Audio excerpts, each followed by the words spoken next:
The conference room smelled like lemon polish and old ambition. I'd walked through that glass door for 17 years, usually with 3 reports in one hand and a coffee in the other. But that morning, something felt off. No printed agenda on the table. No screen showing logistics projections. Just Alan Ryers at the head of the table, already seated arms crossed too tightly to be casual. I took my usual seat, third from the left, the one with the chair that squeaked slightly if you leaned too far back. No one met my eyes. Not Janice from Ops, not Martin from Financial Planning, just silence. Alan cleared his throat, folded his hands, and looked at me like I was already halfway out the door. Seraphine. Let's keep this brief. The words landed like a slap. I waited. Surely this was about some reorg announcement, maybe new software integrations. I'd heard rumblings of expansion. Then he pulled out a piece of paper and read from it like he was reciting a weather report. Effective immediately, your role is being restructured. We are grateful for your many contributions. A transition team has been assembled to ensure continuity. He didn't even say my title. I blinked my jaw slack for just a second too long. Excuse me. Alan didn't look up. Colton Ryers will assume your former responsibilities. Colton, his daughter's husband, married 6 weeks ago and onboarded 5 months before that. The man who once confused a regional distribution center with a shipping vendor during a strategy call. I stared at Alan, not trusting myself to speak. I glanced around the table again. Still, no one would look at me. Cowards. We've arranged for a full severance package. HR will walk you through it. 2 security guards in company polos stood in the hallway trying to look invisible. Their presence was the final punctuation mark on the sentence. You are no longer welcome here. I stood slowly, not rushing the moment. I adjusted my sleeve, straightened my blazer, and let the silence stretch long enough to hurt someone. As I walked out, I caught my reflection in the glass, composed, unreadable. The kind of woman they assumed would nod and vanish quietly. I kept walking past the framed awards, the mission statement, the glass that still bore the fingerprints of everything I'd built. My office still smelled like eucalyptus oil and ambition faint traces of the diffuser I used to run every Monday morning. Everything was just as I'd left it. Files stacked neatly, 3 color-coded trays, a mug that said, "Built to solve." It was obscene how normal everything looked. I moved slowly, as if touching any of it too fast would shatter the illusion that this space still belonged to me. I opened the cabinet behind my desk and pulled out the framed photo of the original team, me, Alan, and 4 others grinning in front of the first server rack we'd ever deployed. I slid the print from the frame and left the rest. It wasn't worth carrying the weight of what had changed. Next came the small brass train token my grandfather had given me when I'd accepted the job. Build something that moves, he'd said. I tucked it into the inner pocket of my coat. I turned to the corner where the rubber plant I'd kept alive through fluorescent lighting and freezing weekends stood tall. It had always been half an afterthought, something to fill space, but now it felt like the only living thing in the room with any loyalty left. I carried it gently, dirt and all. The door opened without a knock. Kara Ellison, my assistant, stood there. Her eyeliner with smudged lips pressed together like she was holding back something sharp. HR said I report to Colton. Now she whispered eyes not quite meeting mine. Effective immediately. Of course they wasted no time. She took a step forward. My dad's medical bills are piling up. I can't afford to lose this job, Seraphine. You won't, I said. Just protect yourself. Get everything in writing, every request, every direction. Keep records, always. Kara nodded, swallowing hard. Okay. I reached out, squeezed her forearm. Her pulse fluttered beneath my fingers. She opened her mouth to say something else, but my phone buzzed in my coat pocket. Unknown number. I nearly ignored it. Then I saw her face shift, as if she sensed something had changed. I answered. Seraphine Nolan, I said, steadying my voice as I stepped into the fading sunlight. The response came instantly. Miss Nolan, this is Loretta Fing, CEO of Zenith Corp. I stopped mid-step outside the revolving doors of Harkwell Tower. Her voice was precise, almost surgical, like she never asked questions she didn't already know the answer to. I understand you've had a shift in circumstances today, she continued. I'd like to meet, tonight, if you're open. I hesitated for the length of a breath. Where I'll text you the address, come as you are. She hung up. 3 hours later, I stood on the 27th floor of a rooftop lounge nestled between mirrored buildings, Denver's skyline humming around us. The sun was bleeding behind the mountains, casting long shadows across the Manston River. Loretta was already seated in a corner booth, wearing a crisp white suit and dark red lipstick as composed as a closing bell. She stood when I approached, shook my hand. Sorry to hear about this morning. You don't sound that sorry. A small smile. I admire precision. A server placed 2 glasses of something sparkling in front of us. I didn't ask what it was. I won't waste your time, she said. I don't want you to work for me. I want you to work with me. Full partnership, equal say. Build something smarter than Harkwell from the ground up. I blinked. That's bold. Not bold, calculated. I've watched Harkwell for years, watched you hold it together. Today was their mistake. I intend to capitalize on it. I took a slow sip, letting the chill burn. My non-compete is thick. Only on direct solicitation, she said. My legal team already reviewed it. There's a path. I leaned back, studying her. She was everything I wasn't: flashy public, always at the front of the panel. But I could tell she'd built her empire the same way I had, brick by careful brick, while dodging every man with a shiny jawline and no memory. And if I say yes, I asked. Loretta raised her glass. Then we start with a client they never should have let you build. I spent the next morning at my dining table, legal pad, open contract binder, spread across 2 chairs. The original offer letter from Harkwell was still crisp untouched since the day I signed it. I flipped to the non-compete clause highlighted in bright blue by Loretta's team. At first glance, it was restrictive: 2 years full industry embargo, including freight logistics and strategic system support. But the language was careful, almost smug in its specificity. No active solicitation. No direct recruitment of current clients, no disparagement. The one thing it didn't cover: inbound interest. If a client came to me of their own accord, without my pitch, without my initiation, it lived in a gray zone the lawyers love to exploit. Loretta's legal team mapped the boundaries in a memo titled "Feasible Engagement via Passive Availability," a mouthful but effective. That afternoon, I filed a consulting license under Nolan Strategy Group, built a landing page with just my name, credentials, and a basic contact form. No pricing, no offers, no case studies, just a clean slate. I wasn't marketing, I was existing legally. By evening, the domain was live. My inbox was empty, but I didn't expect fireworks. Not yet. Instead, I moved carefully. I called a graphic designer I trusted and asked for a plain digital signature. I registered a separate email domain. I signed up for encrypted cloud storage. Everything built to live in the shadows, present but quiet. I didn't touch Harkwell's systems, didn't reach out to anyone in their orbit. I simply stood still and waited, because I knew the industry, and I knew something they didn't. The systems I designed weren't flashy. They didn't scream innovation or sparkle in boardroom slides, but they worked, they scaled, they survived. And without the right person maintaining them, the gaps would widen slowly then, all at once. I didn't have to knock down their tower. I only had to turn on a light across the street. And by the next morning, that light caught someone's attention. 3 days passed in silence, the kind that doesn't echo, but hums beneath your ribs.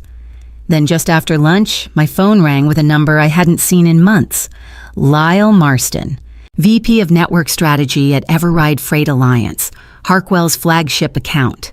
The one we'd built from the ground up together, the one I'd defended in a dozen boardrooms.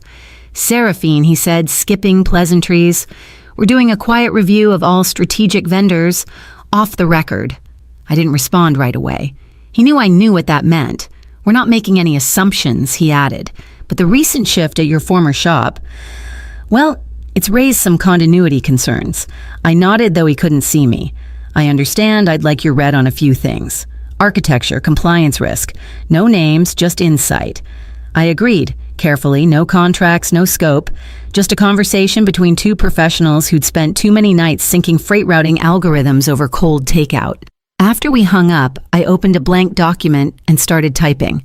Nothing emotional, no commentary, just clinical surgical observation. Line by line, I outlined potential risks, mismatched systems across distribution nodes, lack of updated SOC documentation, vulnerability windows that had grown since I left. I flagged gaps I knew Colton wouldn't even recognize, let alone fix. I never mentioned him by name. The report came out to 27 pages. I attached it to a clean email with a neutral subject line and sent it just before midnight. No follow-up, no copy to Loretta. The next morning, Lyle's reply was short. Appreciate the clarity, this helps a lot. That was it. But later that day, Loretta forwarded me a chain from someone inside Zenith Corp's legal team. Dominion was preparing to review Harkwell's renewal terms, quietly, strategically, but they were moving. And it wasn't just them. By dusk, 2 other client names I hadn't heard in over a year had hit my inbox with vague inquiries about availability and insight. I didn't answer immediately. I let the silence stretch like I'd learned from them. The first message came at 9:14 a.m. Kara Colton's asking if the routing schema for Everride was ever finalized. He says he can't find it anywhere. I stared at the screen for a long moment. The schema wasn't just finalized, it was embedded, tested, and triple validated across 4 failover paths. I'd spent 3 weekends tuning it, but I didn't reply. 3 hours later, another message. Kara Board's nervous. Delays on the Chicago and Atlanta lanes.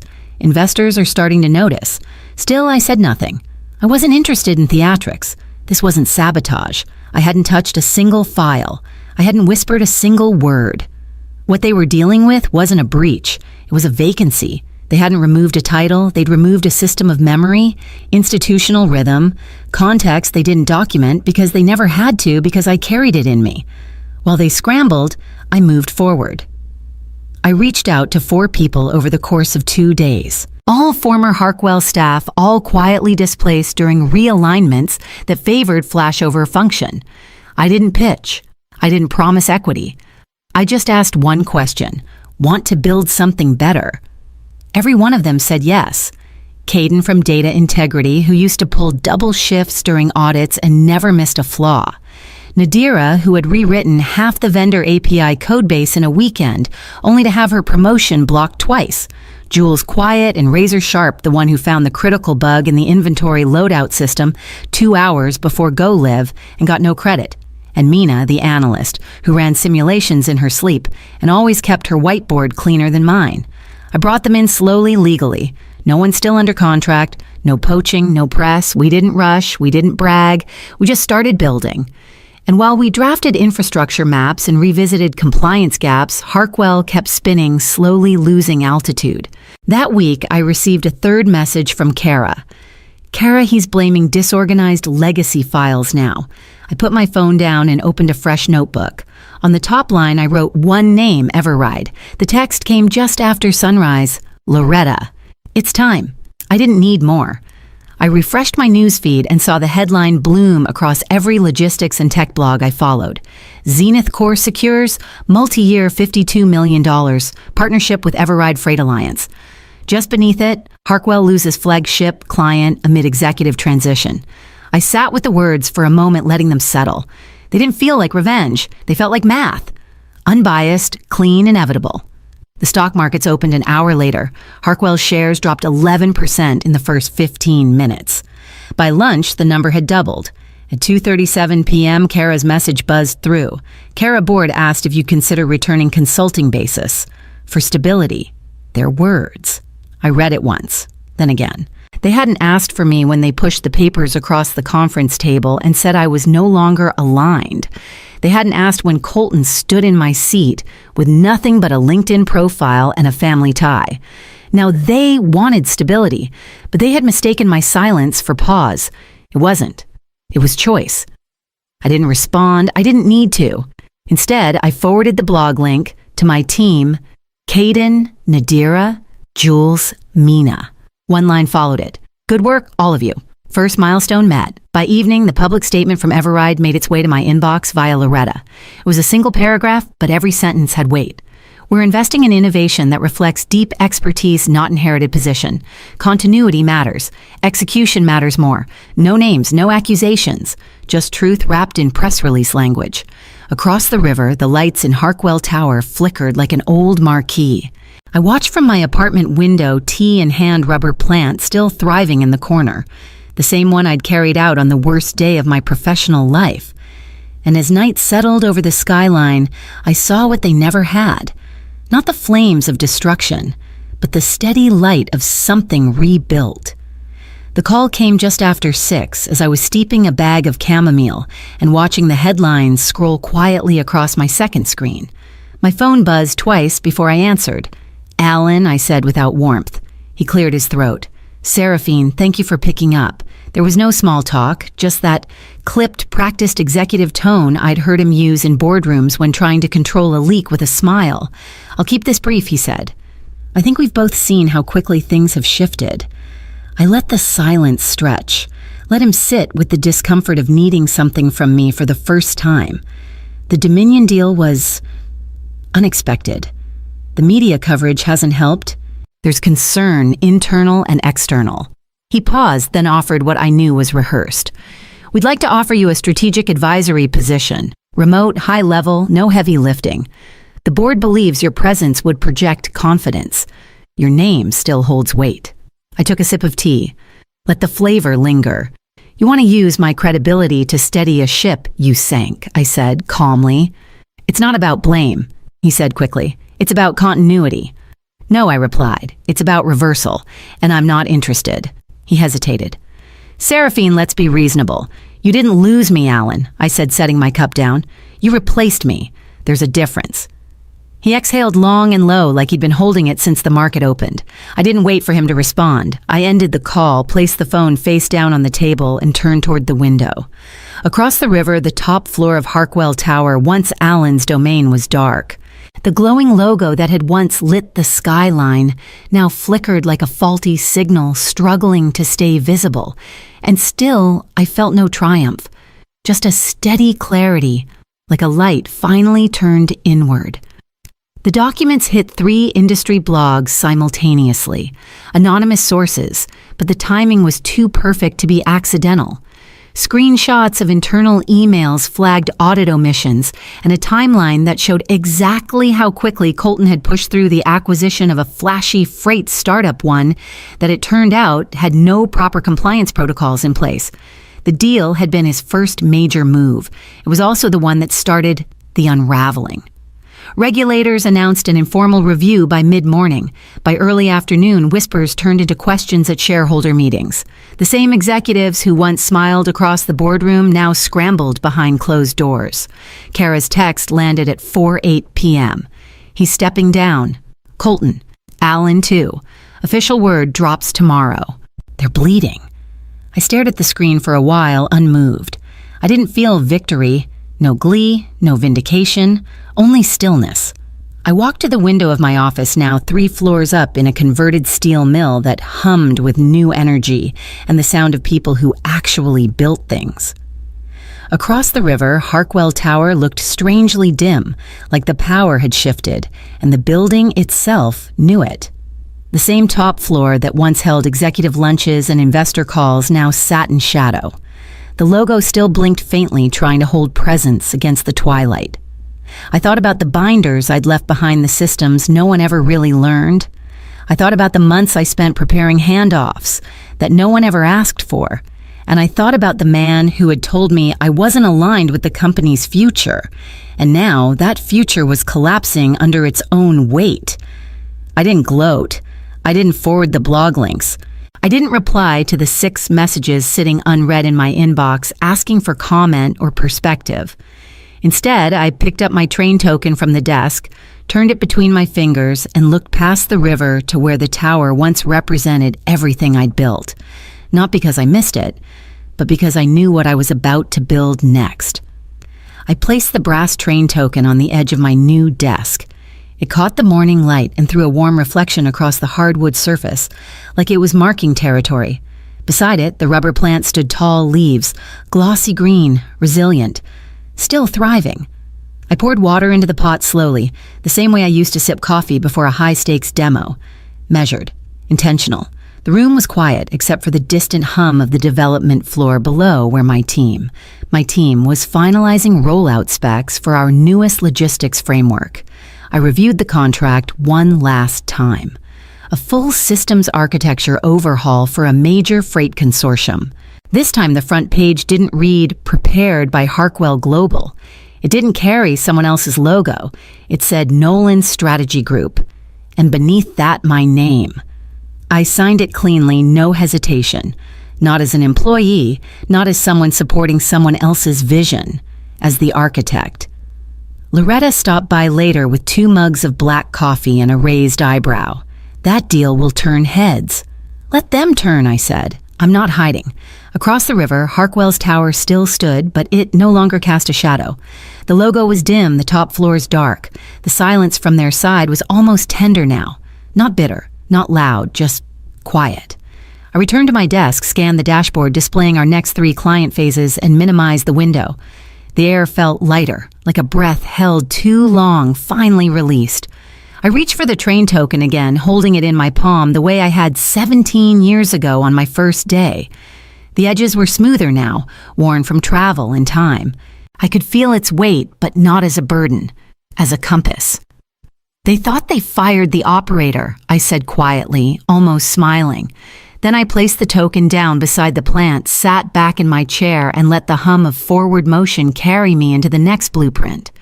Because they had never understood what I really was. I wasn't just the one who ran the system. I was the engine.